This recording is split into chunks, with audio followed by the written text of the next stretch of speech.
Mga kapatid, may gusto ko lang i-share sa inyo na nakakaaliw lang kasi dumating na ako sa punto na even yung mga elder sa family ko na kinalakihan, medyo mas positive na yung pagtingin nila ngayon sa mga opinion ko sa mga sinasabi ko.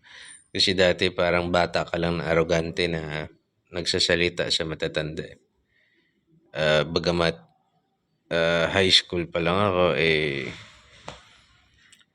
ang kaututang dila ko ng mga elder ng mga hindi magagandang elder na drug lord, elder, elder na elder sa natirador sa bilyaran, elder na kung ano pa mang elder yan, mga nakakasama mo, mga high school na, high school ako, mga nasa college na, mga working na, mga professionals na, and because of kung ano yung sinasabi mo na nakikita nila yung resulta, they see wisdom in you. So, kahit bata pa ako, hindi na nila ako binubugoy-bugoy na tutoy-tutoy lang, gano'n. Pag sinabi kong, hindi tayo dyan. Alam nilang may wisdom yung sinasabi kong gano'n.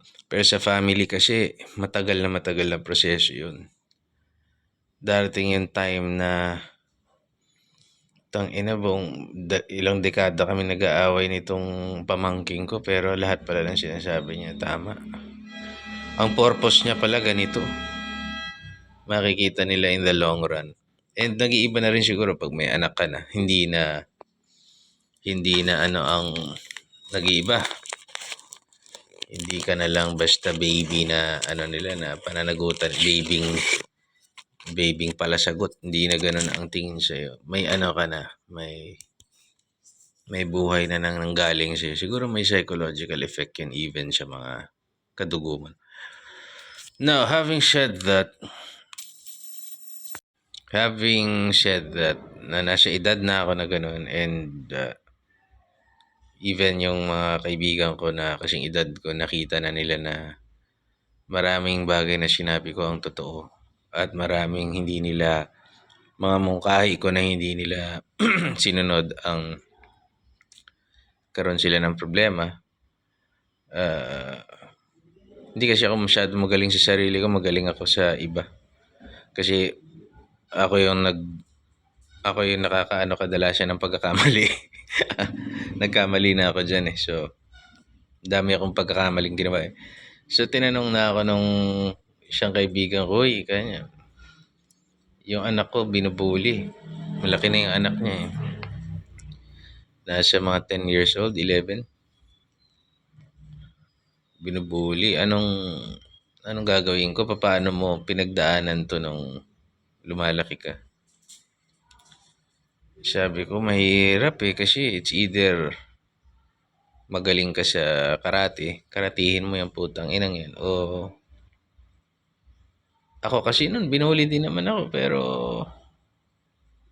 pumapalag ako, palag-palag lang, pero minsan mahihiyain ka din, minsan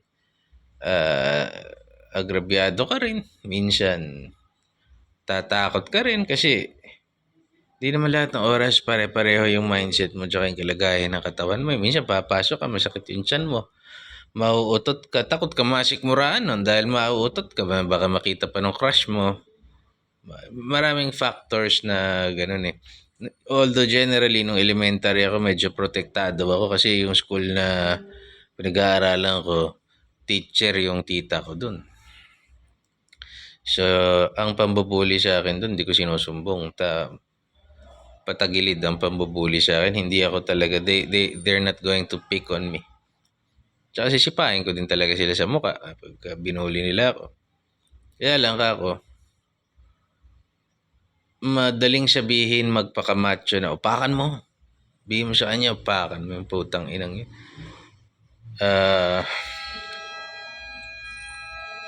Kaya lang kasi, may hindi ganun Hindi laging ganun. Mayroong mga bullies na talaga mas malakas sa'yo o mas matindi yung kagustuhan nilang mapansin ng magulang nila kaya willing silang makulong. Willing silang masgawan ka ng kasamaan. Pero kasi you cannot have an easy life and a great character. Hindi pwedeng magaan yung buhay mo, masarap yung buhay mo, tapos magkakaroon ka ng magandang pagkatao, magandang character. It doesn't work like that. You need some sort of struggle. Imagine mo na lang mga kapatid, kunwari ikaw ay lumaki kang puro ka na lang pogi. Lagi kang pogi, lagi kang pinupuri, wala nang aapi sa'yo, amo-amo ka, lagi kang amo, walang nananakit sa'yo, matalino ka, tapos tuloy-tuloy sa buong buhay mo, ganun ka lang.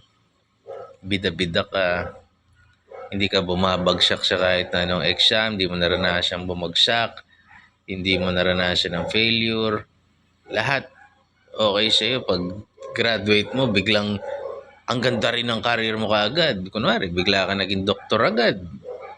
Aral ka, easy lang sa'yo yung pag-aaral. Easy lang sa'yo yung pera. Wala kang problema sa pamilya. Wala kang problema sa pag-ibig. Wala kang problema sa pagkalalaki mo. Lahat nakukuha mo. The moment na magkaroon ka ng problema, putang ina, patay ka na. The moment na may mangyari sa'yo, may hindi ka maintindihan, o the moment na bumagsak ka somewhere, anumang exam yan, or the moment that you were not chosen, or the moment that you were not iniwan ka ng jowa mo na, putang ina, anong kulang sa akin? Putang ina, I have everything. Tapos, di ba? Kaya yung malalaki yung ulo eh. Putang ina, hinahabol ako ng mga babae. Tapos iiwan mo lang akong putang ina ka.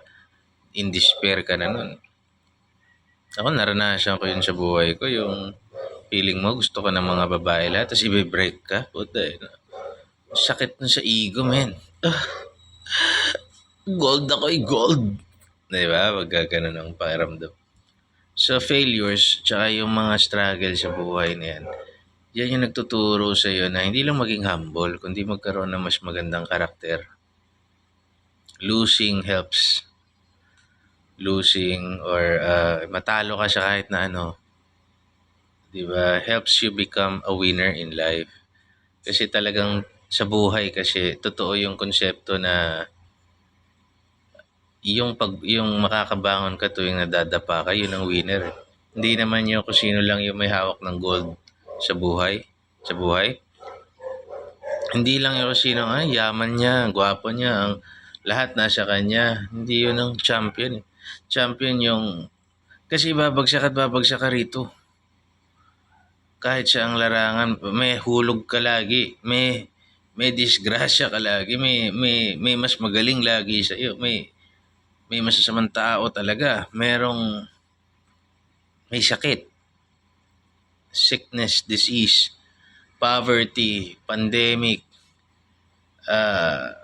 people can turn their backs on you. Yung mga inaasahan mo dati na akala mo may ganong kang backer, biglang wala ka na palang ganon. Biglang ikaw na pala yung kailangan gumawa ng lahat ng bagay. Ikaw kailangan mag-asikaso ng mga bagay-bagay. Ganon yung buhay eh. So, kung easy life yung kinalakan mo, easy life, tangina, yung mga susunod will be very difficult. So, it builds toughness eh. Character yung struggle. So, bukod sa you endure it, sapakin mo rin sila sa mukha pag binuli ka, putang ina. God bless.